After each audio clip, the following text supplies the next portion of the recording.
Hello and welcome everyone to the One Voice podcast series. I'm Meeta Sani and I'm really pleased to be joined today by Spriya Srivastava. Hi Spriya, how are you doing? Hi Meeta, thank you very much. I'm good, thank you. Great to be here. It's really good to have you here. We've waited quite some time, haven't we, to finally record this webinar, this podcast all around your career and your voice. Can you remember? Absolutely. Can you remember back to when we actually met the first time? We did, and I remember it was just after the nominations for the Asian Women Achievement Award had been announced, and I think you are one of the finalists from the past couple of years. I remember. So there was a session where we were all talking about, and I remember very clearly you mentioned something about hearing your own voice, and I think that's where it came from. Because Chris was also there, and all of us decided that this is an really interesting topic, and we should dig deeper into it. I'm so glad. Your memory is absolutely spot on, because we actually had a bit of a goosebump moment, didn't we, in that session? Yeah. And I think absolutely. I remember that. Yeah, and I think that what we decided at that time was that if we could share even a little bit of what we have found through our own experiences, because I think what we saw is that some of the delegates in the room had found their voice in their 20s. I reflected and thought, well, for me, it was more like my 40s. And if we can help anyone find their voice as soon as possible, it just means that the work they do and what they put their energy towards in life, it's just going to give them such a greater return, isn't it? Yeah. And I think it's very important to find that voice. You're right. I mean, I think we have at every stage of our life, we've got some voice that's dictating us, that's sort of pushing us to do something. But then when is it that it's the defining moment when you say, it's a bit like Bollywood films in some ways, I feel, when you hear that voice and you go, right, this is what I want to do. This is it. This is the moment for me. And for everybody, it's very different. Well, that's exciting. And you are, you actually won your award, didn't you? No, I actually did not. I did not. I was a finalist, but I did not win the award, but it was such an amazing experience. So humbling. To meet the judges, to meet my fellow nominees, finalists, and lots of other inspiring women through that journey. It was extremely humbling, and it was also a really interesting time because we were all in lockdown, the first lockdown, when we took that moment to connect with each other. Reach out to each other. A lot of us were still struggling to figure out how to manage home and children. I have a young 3-year-old, and he wasn't going to nursery at that point of time.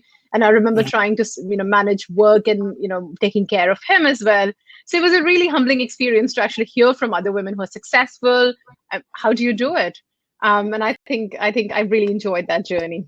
That's fantastic. Well, I'm a finalist also, and like yourself, when I the lady that I lost out to in the award, God, she was just fantastic what she was doing. And I absolutely just felt grateful to having been introduced to Pinky Lalani and the Women of the Future Network, and just this collective energy that, because everyone in this group are high achieving, driven, but what we also give each other is that support and understanding to be whole.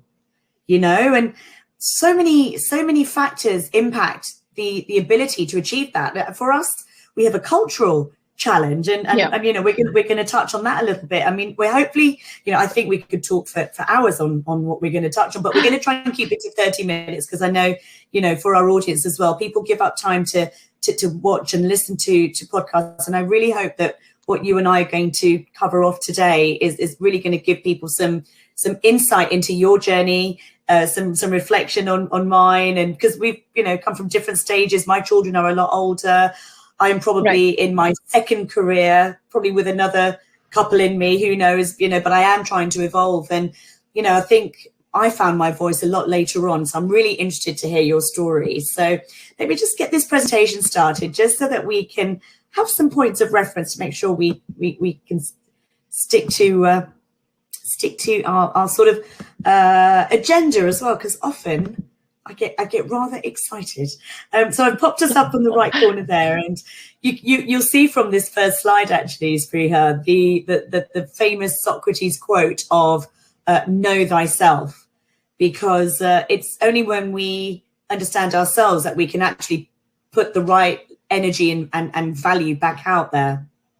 Yeah. When would you say for you the voice, well, when do you remember, like, you know, when it comes to your career, what were your early influences? So, I mean, I got into journalism. I've always loved writing. I've always enjoyed reading. And I think growing up in India, two of my, you know, I think when you're growing up in India, you've got family and parents, and, you know, you've got lots of aspirations that parents have as well. Traditionally, I think I wanted to go into the civil services in India, the bureaucratic services. So I was working towards, because one of the biggest influences on that has been my father, who was in the diplomatic services, and looking at his, you know, sort of postings and the foreign postings, I would always think, oh, this is what I want to do. I want to represent India outside, and I want to be an ambassador. But somewhere along the line, I really enjoyed writing and reading as well. And I remember it started out very early when my father would give me like these little assignments to do. So like if we'll go out on a picnic, we'll come back in the evening, and my dad would say, why don't you write me a one-pager on how you felt today? Or if I would say, can we watch a film today? He'd say, okay, we'll watch a film, but you'll have to write me a little one-pager on what the film was about. And I really enjoyed it, because I thought, oh, you know what? It's a trade-off. All I have to do is write a one page for him, so why not watch a film? I never realized that by doing more and more of that, I got so interested in writing. I loved writing. I started writing lots of diaries and stories and poems. But I never looked at it. Yeah, I never looked at it from a career point of view. You know what's interesting? What's interesting is that, I was just going to say, what's interesting is that by your father giving you the you know, a blank page and say fill it, you were tapping into your thoughts, and from such an early age. You know, I obviously, you know, I do my research before I record sessions like this, and I want to understand the person that I'm spending the next 30 minutes with to make sure that, you know, we can bring the best of you out. But you know, you jump out of the page, you have won awards for your career, you know. For us Asians, you know, the history, if you like, of careers that we would be allowed to, you know, go into were very limited. You know, it was the sort of traditional age-old doctor, dentist, accountant, engineer, if you're lucky, you know. But you are in media, and you know, we've seen this kind of sort of boom of Asians in media. And I just think to myself that your father was so ahead in helping you find your voice through that exercise that he would give you. Yeah, absolutely. And my father is the creative one in the family. So my mother is from the sciences. She's a PhD in physics. She's a very bright one. My father is the creative one. So between the two of them, you know, you can imagine one is a dreamer, the other is a realist in some senses. My mother would always push us towards sciences, towards maths, and that's not an area I was ever interested in. So apologies to all my teachers out there. I always enjoyed writing more. So I sort of realized that I was getting more influenced by my father in many ways. Then growing up, I would see him go to these events where he would be a chief guest giving speeches, and I never saw him prepare for any speech. And I would always think, how does he just go up on the stage and decide what to say? I mean, it's an art, right? And I wanted to do more and more of that. And I think that's been the biggest influence in my life. I think my father's creativity, his career, and that's how, and he sort of pushed me in some ways to do more and more of that. And then I realized, hang on, I like this. Why not convert this into a full-time job? And I've never looked back. And that's wonderful, because, you know, people and women that are going to come into this session and think, right, you know, either I'm at high school and I'm thinking about what career, or, you know, I've just finished my degree and I thought I wanted something, but I've done the subject and it's not really for me. What we'd like for them to be able to walk away from today is with almost a set of tools that they can apply to their own experiences to try and before they buy, almost, you know, because I know for me, I took a Saturday job.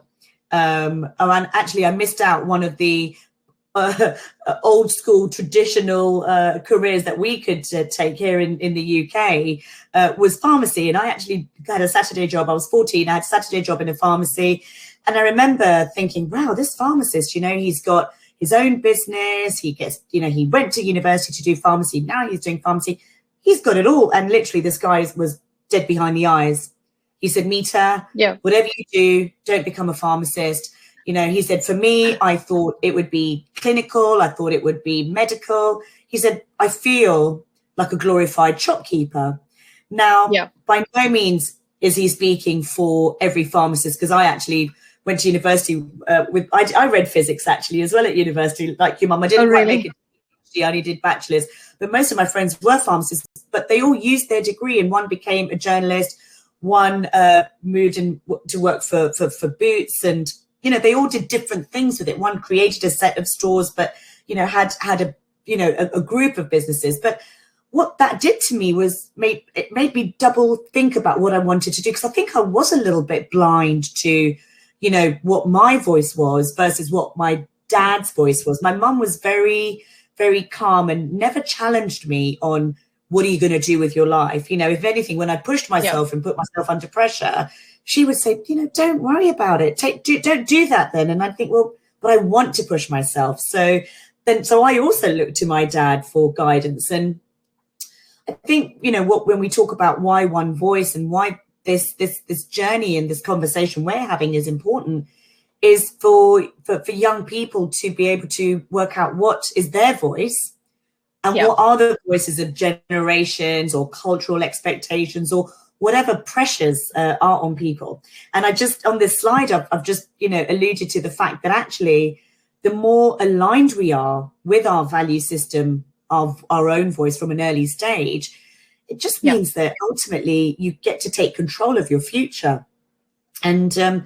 You know, and we then have the responsibility of imparting that experience and hopefully for me, you know, my evolving knowledge to the next generation. And I've mentioned daughters in this slide because I have twin girls who are 14, and I'm really thinking about what I can take away from this for them. But actually, it's our sons too. You know, the world is the challenges of career and one's own voice it's universal, isn't it? It is universal, and you're right. And you know, you're also right about the whole traditional voice that sort of governs us. More so, I think, you know, I was brought up in India, and women growing up in India or similar sort of setup, we are often guided by voices around us. So whether it's voices around, do you really want to study this much because you don't know if you'll be able to find a boy, or do you want to go out of home for a college degree when you can stay here and do it? I was fortunately brought up in a setting where, I mean, me and my sister, we are two girls, and you know, I never really felt like I was brought up differently in any way. You know, it was like the world is your oyster. Do what you like to do what you want to do. The reason I got into journalism is also because I never got through civil services exams. They're very competitive. So I took 2 rounds and I never qualified. And I remember being absolutely distraught by the end of the second exam. And I thought I failed and I can't do anything. And then there was this internship that came out, which was the one thing to bear in mind about journalism is it's not a very well-paying career. So the reason you would get into journalism is, you know, you get recognition, you get bylines, you really enjoy what you're writing, but it takes you a little while to think about being paid very well as compared to somebody who would maybe go into banking or consulting or, you know, an engineer for that matter.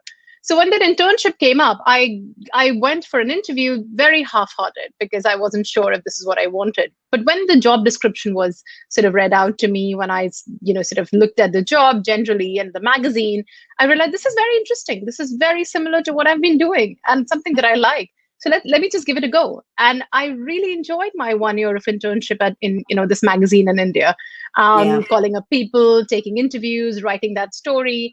And I think for me, that was a really sort of one of my first, you know, defining voices in my life, where I said, hold on, I didn't get through civil services for 2 years. I'm not going to spend another year preparing for it.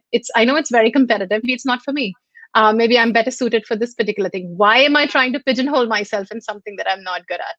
Let me do this. And that's it. I love that. And I love that from failure, you didn't see it as an endpoint. You actually saw it as an opportunity, because there's that saying about failure not being the opposite to success. It's actually part of success.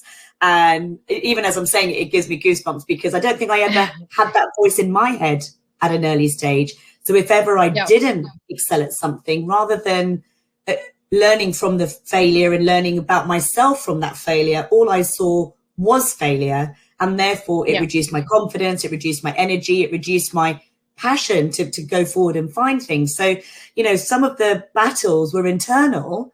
But again, it came from, for me, I think my influences from generations were so strong that it took me a very long time. And actually, you know, I think, Spreha, for me, I think my voice really came into line with what I did in my late 30s, early 40s, when I bought the business that I'd worked for a number of years, because I'd been a financial controller, finance director, became managing director.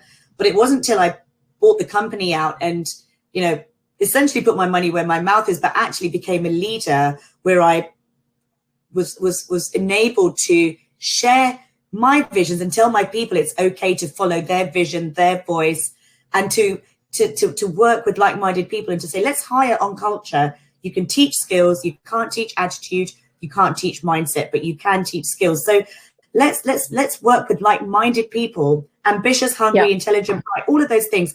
But you know, what you can't teach is that like-mindedness. And that's what I love about that as well, is that there's no right or wrong. You know, somebody doesn't get a job, it's not because they're not good enough, it's because they're not right for each other. You know, if you've matched the skills, you've matched what they want on paper, but through the interview, it didn't quite work out. It's a bit like taking a Saturday job and thinking, okay, this isn't for me. What comes from that is, well, actually, now I know what I don't want. I'm much more focused on what I know I do. And that in itself is a sort of journey, isn't it? The experiences of, so for you, it was a civil service. Yeah, for me, it was much later. I mean, I wish that I had a bit more experience. I had done some work experiences early on in life to actually get a taste of what I really like. But again, as I mentioned, I was brought up in India, where traditionally, you know, you sort of finish your graduation, your post-graduation, and then you do your first job. So my first job was at the age of 21. That's the first time I ever started working. And by then, you know, as I said, I saw this internship and I thought this was interesting. I really liked it. I completely forgot about civil services after that. And then 1 year into my internship, I started applying for journalism abroad in London, because I said, my father was posted here in London at that point of time. My parents were both here. And I said, why don't I just join them for a year, study in London? I know so much about media in London. This is a really good opportunity to do that. That was another defining moment in a lot of ways, Meeta, because I left India in 2008 to come and study here, to study journalism at City University. And I landed here in the country on the 13th of September, just 2 days before the financial crisis happened, 2 days before the Lehman Brothers collapsed. I had no idea what was going on at that point of time, because my focus was always in political journalism. Right. I never thought about anything other than that, because my background has always been politics and international affairs. But then another person came into my life, or was already in my life, who sort of defined, or who was in some ways a voice as well. It's my husband, who was my boyfriend then, and he was in the investment banking at that point of time. And I remember telling him that I have no idea what's going on. Why are people moving with boxes? What's really going on? And when he explained it to me, and he said this is what had happened, and initially I didn't understand, because I didn't have a finance background. But when I started reading more and more about it, I realized that this is a massive story. This is a really big story, and in some ways I'm right here, and the story is unfolding in front of me. There are two things I can do. I can jump straight into this, or I can just sort of take an easy route and do something else. And I decided to jump straight into it, with no background in finance, no background in economics, all of it self-taught. And many years later, now I'm running business division of Insider in the UK. It's amazing. Reporting on all of that. And so tell me what you learned about yourself in that transition. I think I learned that if I push myself, I can, if I challenge myself constantly, I get some sort of rush by pushing myself and challenging myself more and more. I'm not the kind of person who can sort of stay complacent for a really long time. I love learning. And I think you do more and more as you sort of work, if you're in that career for a really long time, you learn more and more along the way. I realized that I found finance interesting, but it was also daunting. I found it very daunting to understand how foreign exchange market works, how bond yields go up and down, because I'd never covered it in the past. But I was very determined to understand that. I was very determined to be one of those journalists who was in the moment covering that story. And I think the determination is what sort of was new to me at that point of time. Yeah. And so you have your voice when you're young, and you understand you love to write and create. You evolve what you write and create about. Do you feel that your voice has evolved in that time from a young age to where you are now? Or do you feel that you've got similarities? Like, just tell me a little bit about you and your relationship with yourself. Yeah, no, you're absolutely right. I think my voice has matured a lot with my age as well. I have become a bit more risk averse when it comes to my voice. I constantly keep having conversations, and there are different kind of conversations that you have with yourself as you're growing up. Earlier on, it was about whether this job is right for me. Is this something that I want to do? There is a new job. Should I apply for it? Should I not apply for it? Am I happy here? As you grow older, your voice involves everything around you as well. So a lot of it now has to do with my son as well. Sometimes when you make a lot of decisions, you automatically factor in your family, which as women we do a lot. And just to give you an example, before I joined Business Insider last year in January, when I was approached for this job, I was working at CNBC, where I had a 6 to 2 job. I used to start at 6 in the morning, finish at 2 o'clock, walk away at 2 o'clock, come and sometimes get a nap, go pick up my son. It was a very nice life. I loved it. So when I was approached by this company, my first automatic response was, why do I want to mess this up? I've got such an amazing sort of job here, and I have work-life balance. I automatically started sort of pushing that voice down that said that this is a really big step up for your career. And I kept telling it, no, I'm very happy. I've got a child. I need to take care of him. I may want to have a second one at some point. Do I really want to mess up everything? But then that voice kept coming back up, because I'm a very ambitious person deep down. So it wouldn't let me sleep. It would just constantly keep playing at the back of my mind that I'm letting go a really big opportunity. Should I be doing that? And I did not feel great about it. And I remember my husband and I, we sat down in one evening, and I said, I really want to do this. And he said, that's what I've been telling you from day one. And it's interesting, isn't it? Yes. Because it's so interesting. He was telling you he could see you. He could be objective and look at you and think, this is what she wants. But for us to give ourselves permission to hear our voice, and as much as you're right, you take your children, you take your partner, you take your financial responsibilities, and all of these things into consideration when moving from role to role. But ultimately, the success or failure of that move is going to be based on the alignment with your inner voice and your personal drivers. Because if you get that right, nothing feels like work, right? What do they say? Do something you love and you never work a day in your life. Yeah. And it sounds like a cliche, and there are definitely good days and definitely challenging days, but your 80% of your time will feel, like you're winning. And that is the gift that I really hope that people can take away from our session today, is how to cultivate that voice when they're thinking about their career. And, I talk here about expectation versus reality. If you were to look back at, it sounds like you had very forward-thinking parents. It sounds like, unlike many Asians, and I often think about, the Asians that moved, my family moved from India to Kenya, then Kenya to London. And I feel like almost we were stuck with some of the value system that we had, whereas actually the Asian and Indian culture had moved forward. So, I was almost expected to follow a certain path. And I remember I had 3 older brothers. So my brothers are all 10 to 15 years older than me, and I'm the only girl. But what I knew was that I was treated the same, boys, girls, whatever. I knew that I was expected to be self-sufficient.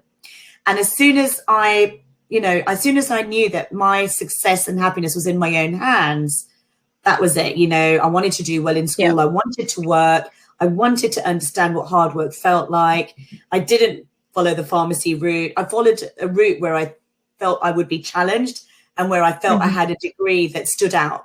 For me, it was about doing what I loved, and I loved physics, and that, I suppose, if we're looking at this slide and we're talking about expectation versus reality, I would say to everyone is, when you found your voice And if it does go against the wishes of your parents, explain to them the why. You know, we're so much is based on what we're doing. But actually, if you pull it back to the why and understand why your parents want you to do that, or, you know, what the expectation is, explain why you want to follow your heart. And again, you know, you talked about reflecting with your husband and making that move.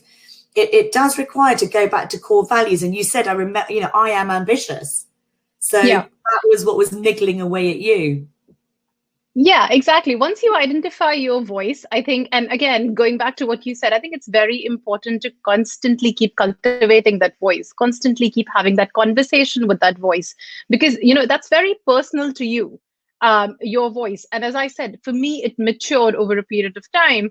I realized that I'm a little less spontaneous as I was maybe 5 years ago when it came to either a job move or just sort of a weekend holiday to start with, anything. I became a bit more matured. But it's also extremely important to not ignore that voice, because it'll tell you when you feel you're making a wrong decision. And that's exactly what happened with me. It wasn't letting me sleep. It was constantly telling me that, you know, why are you letting go of this opportunity?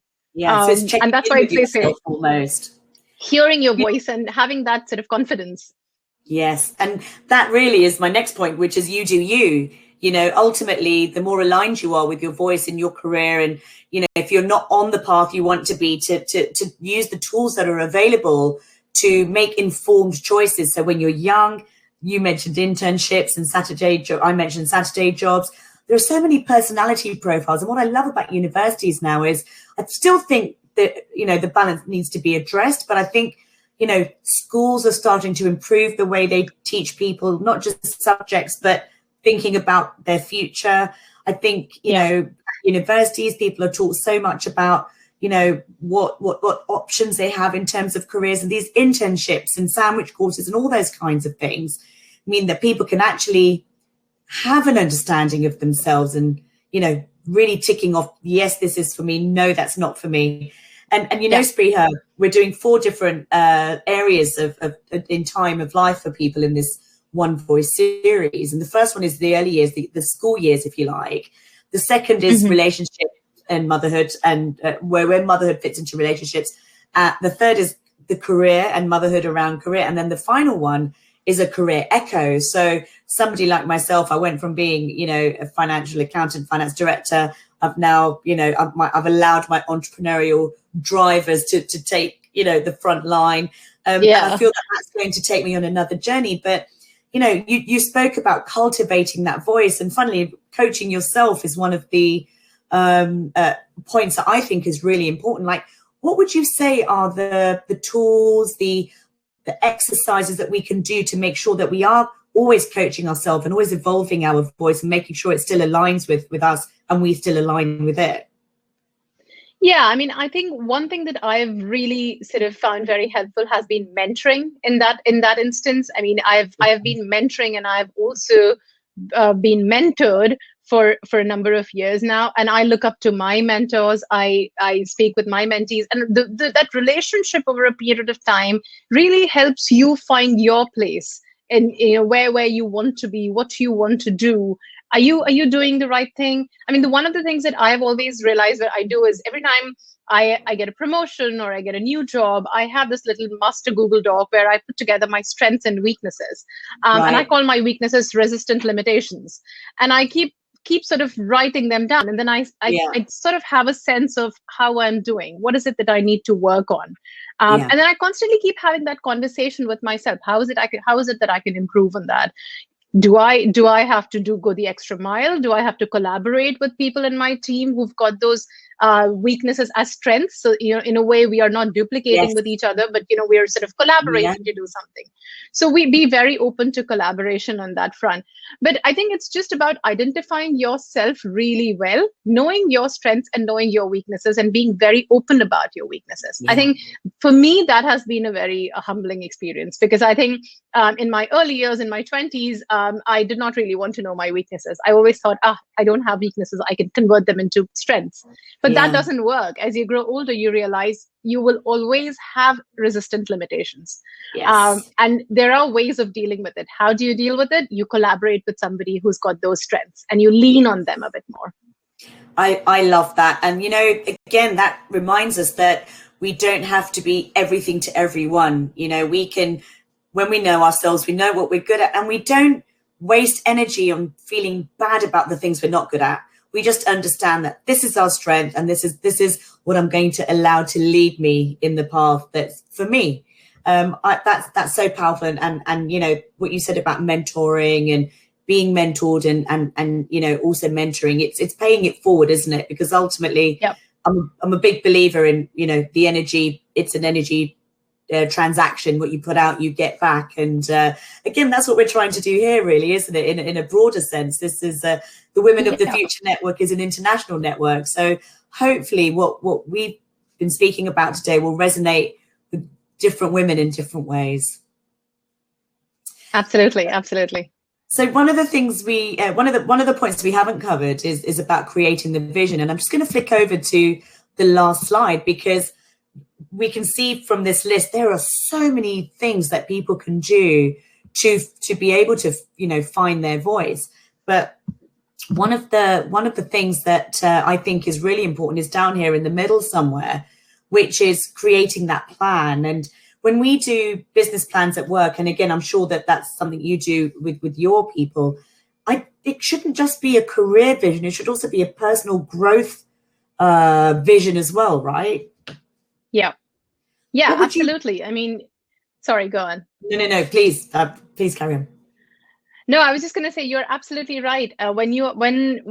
From speaking from personal experience, when I set out a plan for a year or for 2 years, I always keep my factor in my personal life.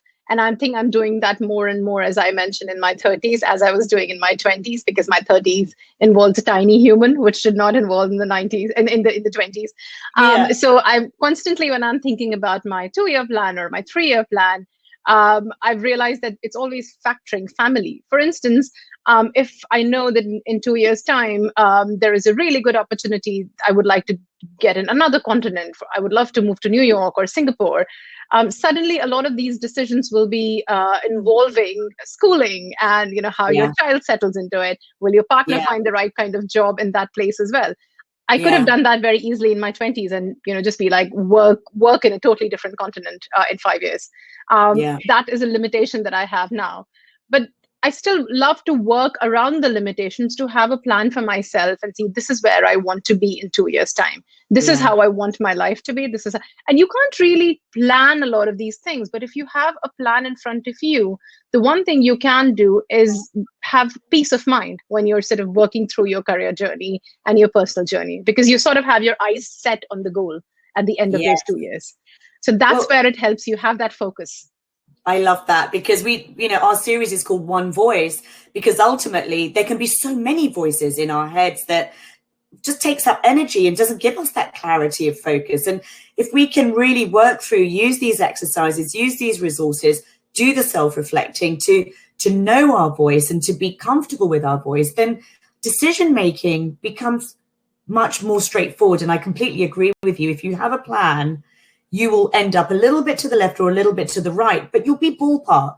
But if you have no plan at all, there's no chance of hitting bullseye. It's a success by chance, not by intention, which can't be replicated or repeated, So no, I'm completely with you on that. And Spriya, our time is already coming to an end today. I just wanted to say to our audience who've joined us and taken the time out to hear Spriya and I speaking, we really hope that you were able to take away some points that can help you on your career journey. We're going to share the slides with you. So the checklist of resources and exercises, please have a look. And when you get this recording, we'll have our links. And Spriya, I hope it's okay that if somebody wants to reach out to you, that we can also put your email address on there as well. Absolutely, absolutely. I've really enjoyed this, Meeta. Thank you. It's been so amazing to actually just sit and reminisce old times, talk about your journey, because like you and I, you can imagine we get so busy in our professional lives Yeah. and family and everything. It's nice to just take a step back sometimes and think about how we've come here. What are the big Indeed. factors? Absolutely. And if from our chat today, other people can think, well, you know what, I'm going to do this because it will at least help me decide what I don't want, which will then put me on to the path of what I do want. And, you know, Spreha, congratulations, you know, what you've achieved and the clarity with which you speak about your journey in your career. It just reassures so many of us that if we can really be at one with our voice, then we will be winning in life. Thank you. Thank you, Meeta. I really appreciate that. Oh, wonderful to see you. I hope we get to do a part 2 of this. Yes. Look forward to it. Indeed. All right. All the best. And thank you to all of our podcast attendees as well today. Bye for now.